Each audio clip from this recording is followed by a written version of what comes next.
today, and I brought a nice jacket because I knew it was going to be a big event today. I'm with Vote Common Good, and in our little world, there's a phrase we like to say, which is everybody's got a sidewalk to walk down, everybody's got somewhere to get to. And usually I'd ask you to sing along, but you're all a little busy right now. So I'll take care of the singing. You just sing along in your heart. You ready?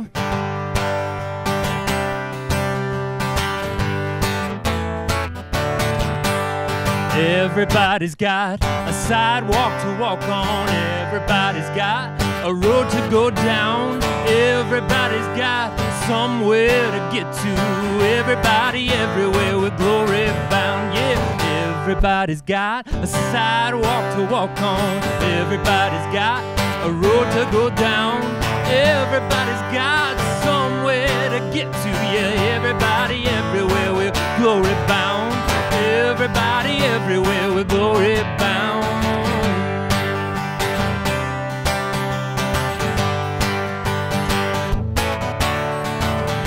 You got the hang of it yet? All right, let me hear you singing in your hearts. Keep those mouths chomping though. Everybody's got a sidewalk to walk on. Everybody's got a road to go down. Everybody's got somewhere to get to. Everybody everywhere with glory bound. Yeah, everybody's got a sidewalk to walk on. Everybody's got a road to go down. Yeah, everybody's got somewhere to get to. Everybody everywhere with glory bound. Well, everybody everywhere with glory bound. Yeah, everybody everywhere with glory bound.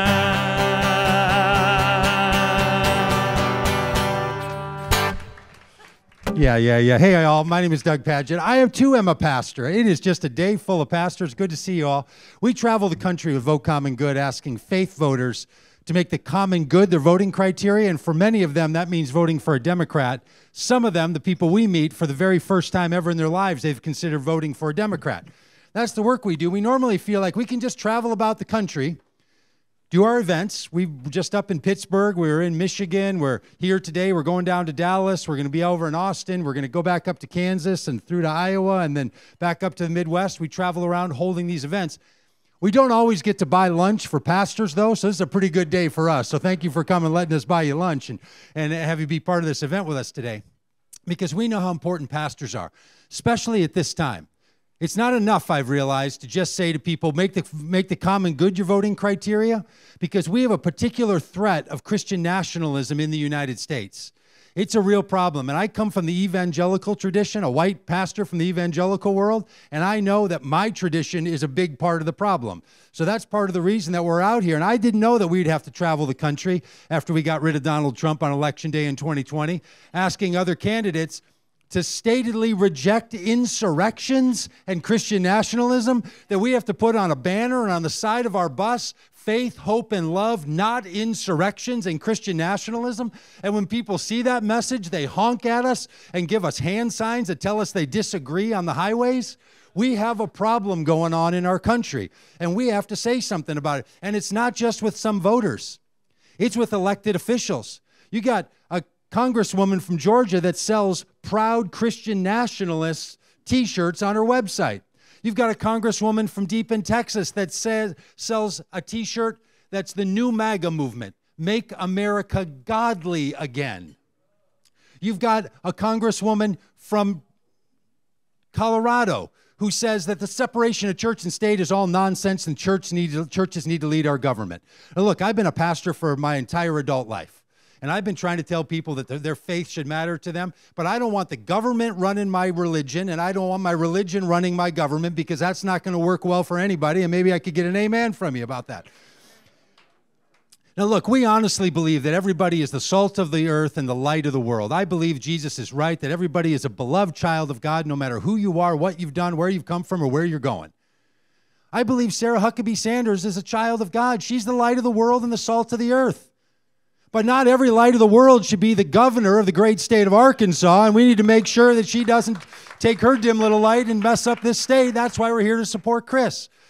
Now, look, I'm not here to talk bad about her. I don't know what she's up to, but I've been listening to Sarah Huckabee Sanders, and tell you the truth, I don't know if she's running to be the superintendent of Sunday school at her daddy's old church, or if she's trying to be the governor of the great state of Arkansas, because what she's talking about doesn't make sense. If she wants to run a Christian outreach, then go ahead and work in the church like some of us are doing. But if you're going to run the government, it has to be good for everyone and for all what we would call the common good, because we all do better when we all do better.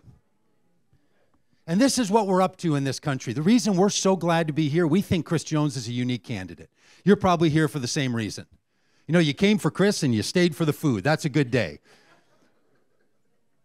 It's not everywhere that we get pastors in a room that are confident saying, hey, would you step out and consider voting for this candidate? We hope you'll do that. We hope you'll take your influence that you have with friends and family and people in your congregation. Tell them what you're doing. Let them follow you. There's a petition to sign back there. We'd love to have you sign that petition.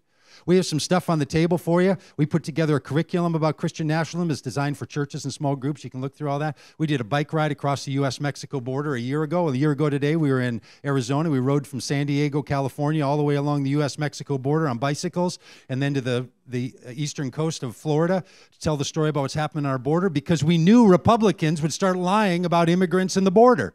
We knew they were going to try to use refugees as a pawn, and we wanted to make sure we were talking about it. So you'll see that card there. We have a Love and Politics pledge. But even more importantly, you've got yourself a Chris Jones fan on that place, and we want you all not only to be fanned by this Chris Jones fan, but we want you to be a fan of Chris Jones. And John Richards is going to come here, and he's going to introduce Chris, and you're going to have a chance to spend some time with us. So, Pastor, good to see you. You told me what church it is, and then I just went off and right away forgot. All right, thank you, buddy.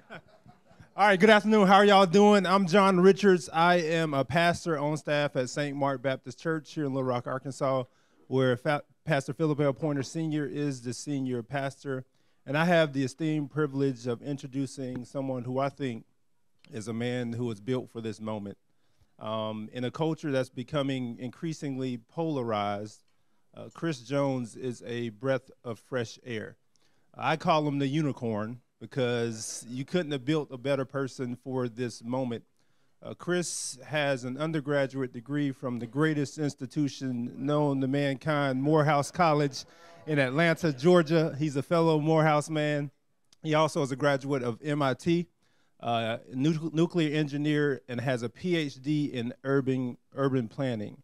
If anyone is built for this job, this responsibility, it is Chris Jones. Chris is a father. He's a husband. He's a friend of mine. He's a member of our church, and I love this brother dearly.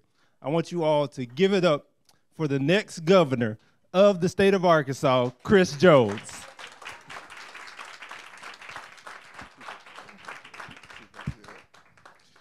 All right. It is great to see you all. I am excited to be here, and I want to first thank Lindsay's for having us here, for making this great food, because it's delicious, and I got my plate ready for after I finish, and it might be 2 plates, but that's okay. Look, I'm going to share a little bit about who I am and my life's journey, and then actually I want us to have a conversation. And I want to have a conversation really split up into 2 parts. You know, one, I want to have a conversation about what is weighing on our hearts. What are the issues that we are facing? And by we, I mean the folks you interact with all the time, your congregations, your neighbors. And then the second part will be, what is the call to action? You know, what is it that we are called to actually do? But I want to start by talking about faith, hope, and hard work. Faith, hope, and hard work. I carry around with me sometimes a pouch. And in that pouch, one of the 4 things that are included is a copy of the census record from before 1960. And on it is an age and a dash. And those are my ancestors from the Foster Plantation in Arkansas. Because my family has been in Arkansas for over 200 years. And when I think about the life they lived and the struggles they dealt with, what I think about is, what kind of faith did it take? What measure of hope did they have to have, and what level of hard work was required to take them from being an age and a dash to then, I remember my grandfather, Jesse Tarrance, who was born in Stevens, Arkansas, and he had a 3rd grade education. Now, that wasn't much, but he was one of the smartest men I know. And he would tell me, big man, get an education, because when you get it in your head, no one can take it out. And he'd also say, use every gift God gave you to help someone else and do it at home. So I asked myself the question, how is it that we go from an age and a dash to someone who fundamentally understands the significance and importance of education, to now me being able to stand here as the Democratic nominee for governor of Arkansas? How do we make that transitional journey? And I think you all are the living example of how we do that. Because you all make sure that we understand the depth of our faith. And you all make sure that we're pointing towards a more hopeful future. And I know, I'm a preacher's kid myself, so I know y'all do a lot of hard work. And when I think about all of that, I think about not only my journey that took me from Pine Bluff, Arkansas, and Watson Chapel to Morehouse College for 2 degrees, working in NASA and MIT with 3 degrees, and running multiple nonprofit organizations, and being a dean for 10 years at MIT, and teaching high school. That journey required a lot of faith, a lot of hope, and a lot of hard work, because there were moments when the choice was clear, but it wasn't easy. The choice was clear, but it wasn't easy. And I think about now, the choice is clear, but it ain't gonna be easy. We have a clear choice between someone and someones who are driving us towards division, hate, otherism, and chaos. Now, I don't question their love for each other. I question their love for every neighbor. And I think it's okay to inspect the fruit, because we're called to be fruit inspectors. And if it's bad fruit, we're supposed to call it out as bad fruit. Because we're commanded, and I'm a firm believer that as a Christian, as a person of faith, as an ordained minister, that I should stand on my faith and live out my values. And I can do that without turning the state into a church. I can do that.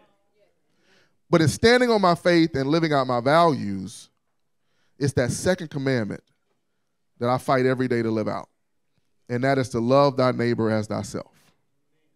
So when I travel the state, all 75 counties, I ask myself, when I see crumbling bridges, are we loving the neighbors there? I ask myself, when I see teachers who are on food stamps, are we loving the neighbors there? I ask myself, when I see 1 in 4 kids going to bed hungry, are we loving our neighbors there? When I talk to Mr. Fault, a nearly homeless, disabled veteran, who all he wanted was for us to not forget him, are we loving him? He's our neighbor. And so for me, it's about how do we create policy that puts that love in action. And I know we can do it. I know we can. So the choice is between that division and community. And King put it best. Where do we go from here? Chaos or community? That's the choice we face in this moment. Because I asked myself the question, what if? What if we actually lived out our faith? What if we actually loved everyone? And what if we actually did it together? Where regardless of your denomination, regardless of your background, regardless of your race, your gender, your socioeconomic status, you had a real seat at the table where your voice was valued, and we were focused on solving those problems that hit us all. That's what this campaign is about. Because as a 7th generation Arkansan, I want my 3 girls who are 8th generation Arkansans to love this state as much as I do. Because there is so much potential in this state. And people are yearning for us to actually come together and realize that potential. So when I look across the room and I see faith leaders, when I see folks who are standing on those principles and values, I feel hopeful. I feel hopeful because I know that you're going to do what I'm going to ask you to do because you're already doing it, and that's pray. To pray for the state, to pray for the people across the state, and to pray that in this moment we make the decision that moves us towards community and that lifts us all up. So that's what I'm excited about. Now, having said that, what I want to do is spend a little bit of time and get into some issues. Because we know a lot of things matter. And again, as I've traveled the state, hit all 75 counties, and I'm doing a mile in every county, I've walked in a bunch of counties. And as I'm walking, I hear all sorts of things from folks. And we talk about what matters most to them, from healthcare to education, to broadband, to pre-K, to economic development, to jobs. And when you put the PB&J together, you get spreading PB&J all over the state, like I want to do. Because we need to spread PB&J across the whole state. But having said that, what I would love for you all to do is now I'm checking the time, and y'all, I did think about, because I am an ordained minister, I'm a preacher, so I had to be mindful of not preaching too long when I get the microphone. Yeah. So I want us to take about 5 minutes in your section in your table and talk amongst each other. And in this 5 minutes, what I would love for you to talk about is what are the most pressing issues that people in your congregation, in your communities, in your neighborhoods are really talking about. We're going to pass out some sticky notes, put them on the sticky notes, and then after that 5 minutes, I'm going to ask you all to share some of that. And then after we do that, we're going to move over to talk about the call to action. There's some things that I'm asking you all to do to put this into action, and there's some things that you all know what to do that I'm going to ask you all to lift up.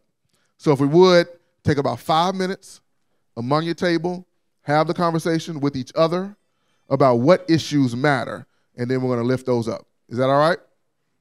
Is that all right? All right, let's do it. Our table talked about lots of different issues, so we're excited to see what you all said as well, if we have some in common. But 2 that really came up for us, I think fair administration of justice is something that we would like to see, especially for our communities of color and the ways in which our police force handles a lot of those situations. We'd like to see them receive more training around mental health. And we would also really like to see more support for our teachers. We think that they need adequate pay and support and training, and just hope that in doing so we can offer better education to our future generations. Love it. Love it. Give a round of applause. Our table had several issues as well. One of the ones that stood out the most, we kind of saw had a connection between several other issues, was dealing with mental health.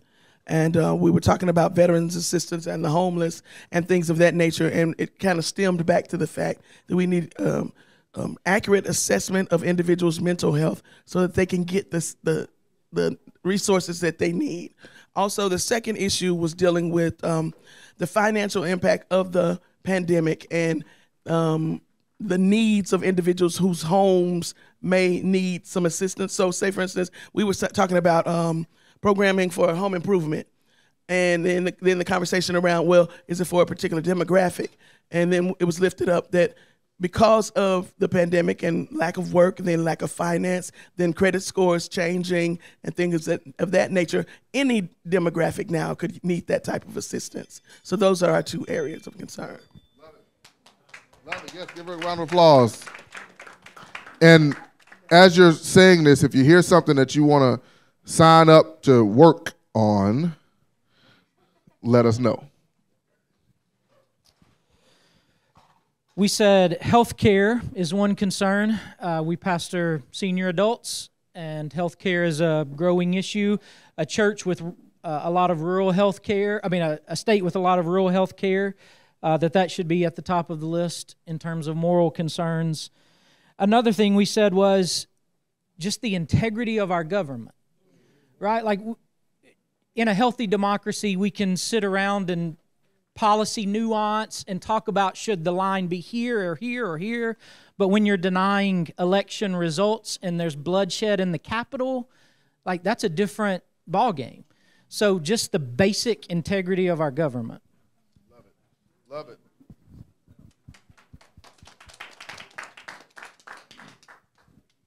Thank you. I think one of the issues that I have been hearing from not only individuals within my church, but also within the surrounding community, of course, has to be with, what do we do about the homeless situation? I think that's a big issue that not just Little Rock has been grappling with, but also, what are other cities doing? And what are they doing that maybe we can adapt and start doing as well? But also, and I've heard somebody else mention this as well, and that is the inequity of our court system. Because I don't think people can act like we have our heads, in the sand, and we see what's going on at the very top of our government, and we see the seemingly inaction, people being brought to justice and that kind of thing. And then when you ferret it down and everybody else is not receiving the same kind of justice, people are interested in those kinds of things. And what do we do about it? I think that speaks to more or less what you talked about also, in having equal justice for everybody. Love it. Yes, good stuff. In our group, we discussed affordable quality housing, including rental reform for landlords, and quality public transportation that extends to the rural areas. Good stuff. Give a round of affordable housing and quality public transportation.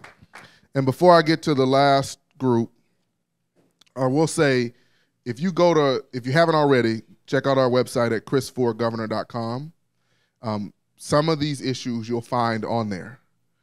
And so if it was an issue that mattered to you, lean in, reach out, and let's figure out how to get you all in the process.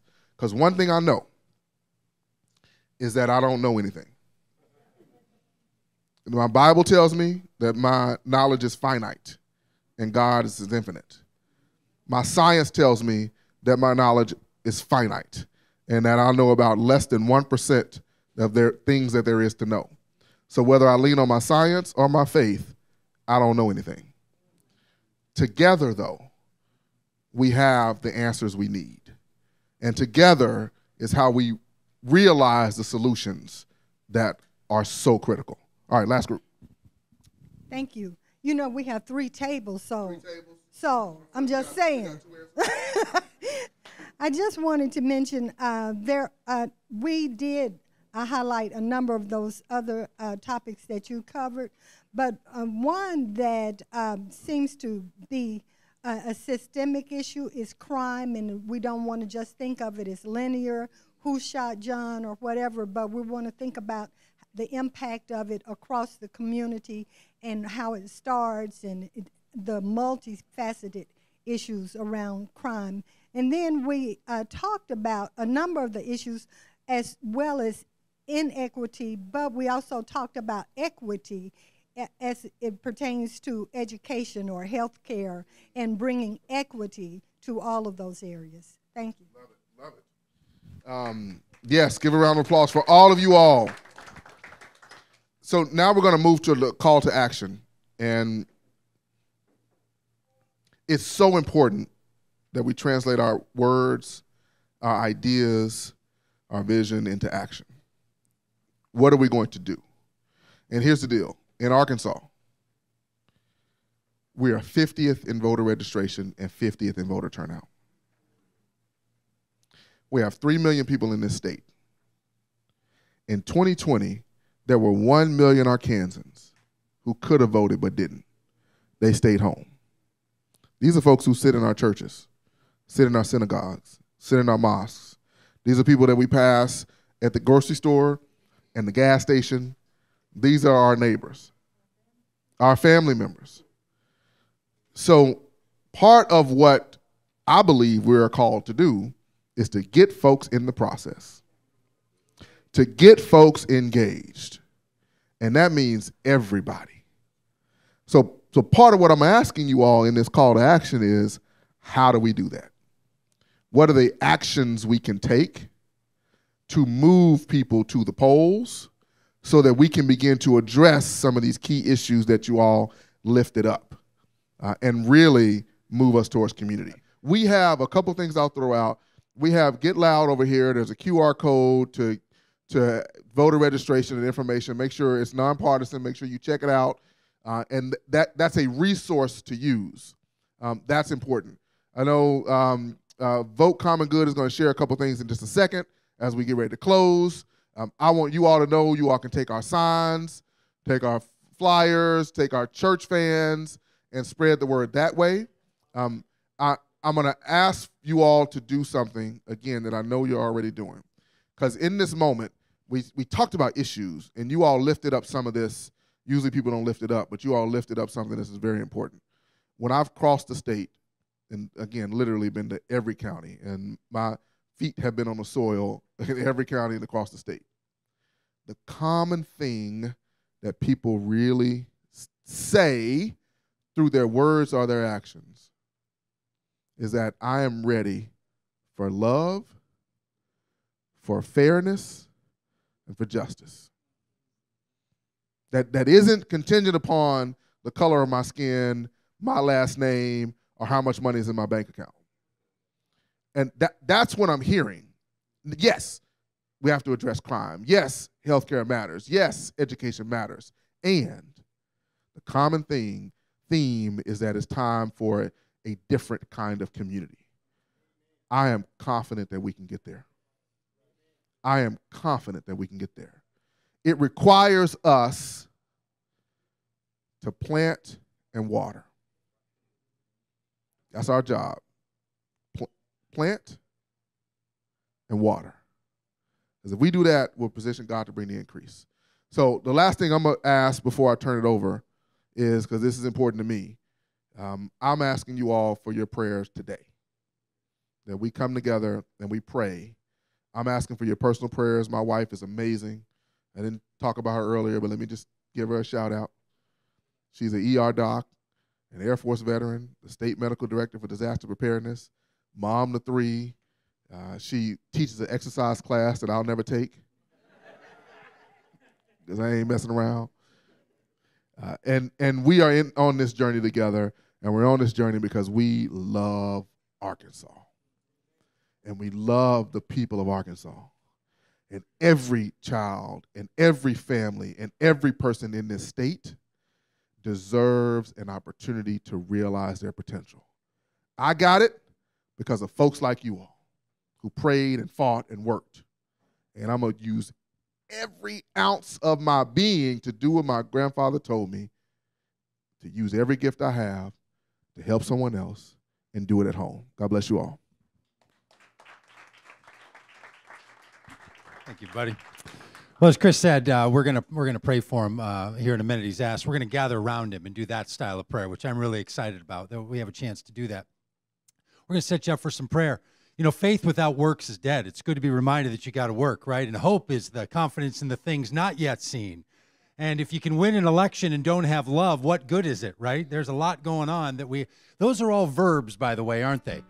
Faith isn't a noun that somebody holds.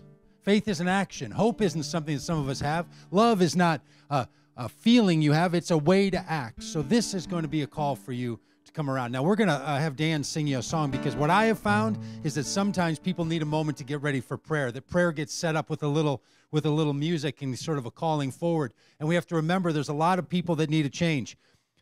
I don't know Arkansas as well as you all do, but here's what I'm sure of. You're not going to get Chris Jones to be the next governor of the great state of Arkansas if people who normally vote for Republicans don't have a change of heart, right?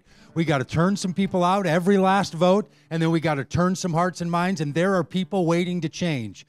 Dan's got a song to encourage us in that, so it's a prayerful song to call us forward on this one. So think of your prayer. We're going to then gather around Chris, and we're going to ask for he and for his wife and for their family, that they're cared for in this time. It's up to the people of Arkansas about who the next governor is going to be. This prayer is going to be for Chris and for his family. We'd like you to be encouraged by this song before we go.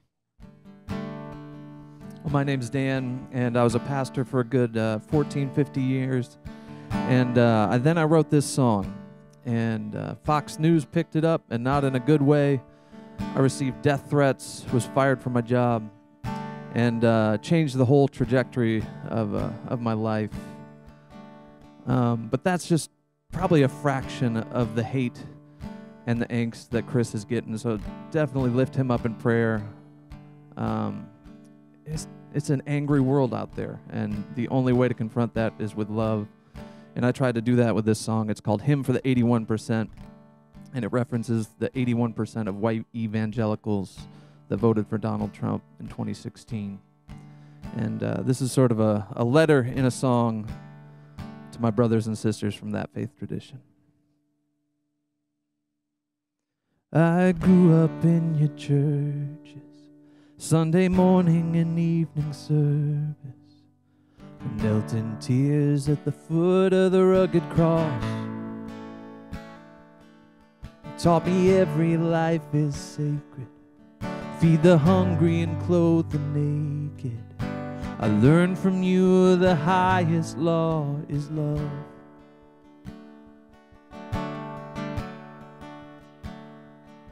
So I believed you when you said I should trust the words in red to guide my steps through a wicked world.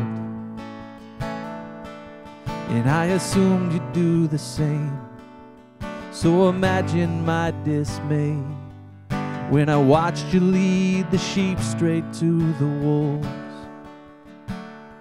You said to love the lost, well, I'm loving you now. You said to speak the truth, well, I'm calling you out.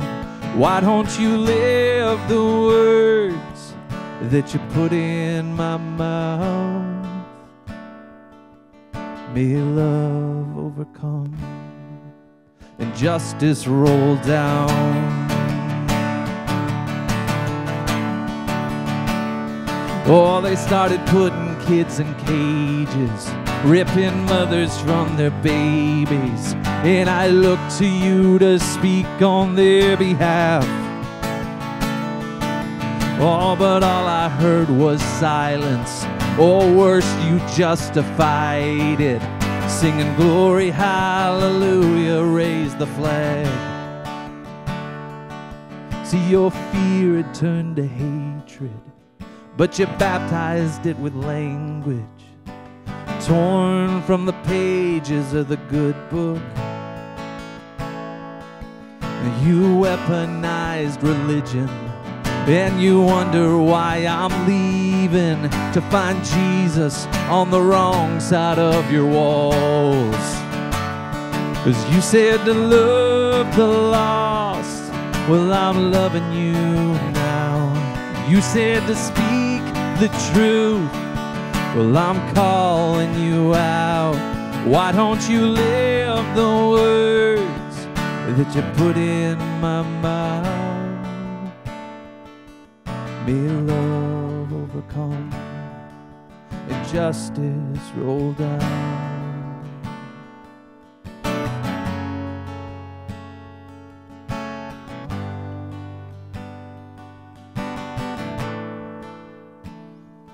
Come home, come home. You're better than this. Oh, you taught me better than this. Come home, come home. You're better than this. Oh, you taught me better than this.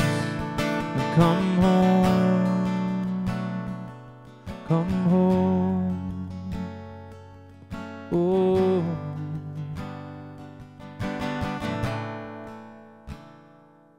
maybe I was too naive, or I just didn't want to see that there's always been a little poison in the well. Our churches sit on stolen land, a nation built by stolen hands, and we use the Bible to justify it all. Yeah, from slavery and segregation to mass incarceration. This is who we are, but not who we have to be. There's a lot of work to do to pull up the evil by the roots, but repentance has to come before there's peace. You said to love the lost, I'm trying to love you now. You said to speak the truth, that's why I'm calling you out. Why don't you live the words that you put in my mouth?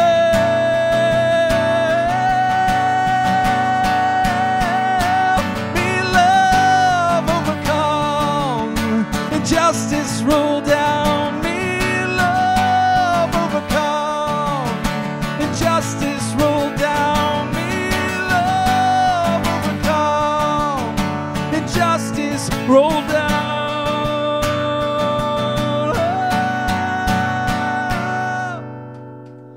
May love overcome and justice roll down. Thank you so much.